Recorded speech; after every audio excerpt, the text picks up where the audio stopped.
याद होगा आपको, साबरमती से तस्वीरें आ रही। साबरमती के तट पर कांग्रेस के दिग्गज जुटे थे। राहुल गांधी, सोनिया गांधी भी, पार्टी अध्यक्ष मल्लिकार्जुन खड़गे भी, और अलग अलग राज्यों से आए नेता और कार्यकर्ता। 65 साल बाद गुजरात की धरती पर कांग्रेस का अधिवेशन चल रहा था। 2 दिन तक चले इस अधिवेशन में कांग्रेस के मंथन और चिंतन से जो अमृत निकला, वो फिर जातीय गोलबंदी के इर्द गिर्द जाकर सिमट गया।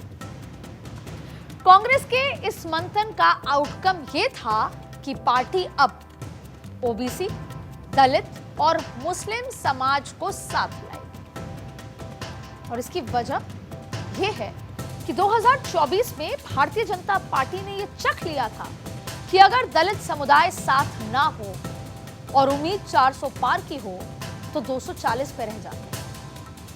बीजेपी ये समझ गई थी कि संविधान बदलना, आरक्षण में तब्दीली, ये तमाम बातें जब कांग्रेस ने महाराष्ट्र से लेकर अलग अलग राज्यों में जो कही थी, वो कहीं ना कहीं काम कर रही थी। तो भारतीय जनता पार्टी ने उसके बाद उससे सीखकर अपने पत्ते बदले।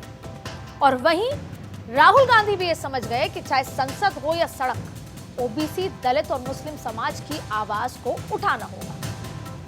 यानी एक बार फिर इस अधिवेशन में यह तय हुआ, इस संकल्प लिया गया कि ओबीसी, दलित और मुस्लिम समाज को हम साथ लेकर चुनाव में आगे बढ़ेंगे।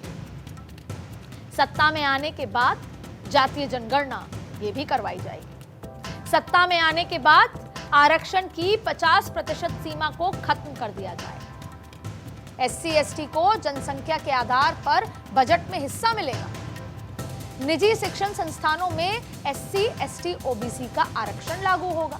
अच्छा, ये सारी बातें कोई नई नहीं है। अक्सर वो होता है ना, वो गिफ्ट जिसकी पैकेजिंग नहीं कर दी जाती। दशकों से ये बातें होती आ रही हैं, और खास तौर पर जब चुनाव बिहार का, तो नए पैकेज, नए कलेवर के साथ उन्हीं पुरानी बातों को, वादों को पेश कर दिया जाता है। लेकिन ये बातें और ये वादे दशकों से चले आ रहे हैं, पूरे आज तक नहीं हुए। एक बार फिर कांग्रेस ने ये तमाम बातें कही। अब हालांकि इसके अलावा बीजेपी के राष्ट्रवाद को काउंटर करने के अलावा महंगाई, बेरोजगारी, आर्थिक असमानता और धार्मिक ध्रुवीकरण जैसे मुद्दे उठाने की भी चर्चाएं हुई। घर घर तक ले जाना इन मुद्दों को। लेकिन सारी गोलबंदी घूम फिरकर जातीय बंधन की जटिल राहों में जाकर उलझ गई।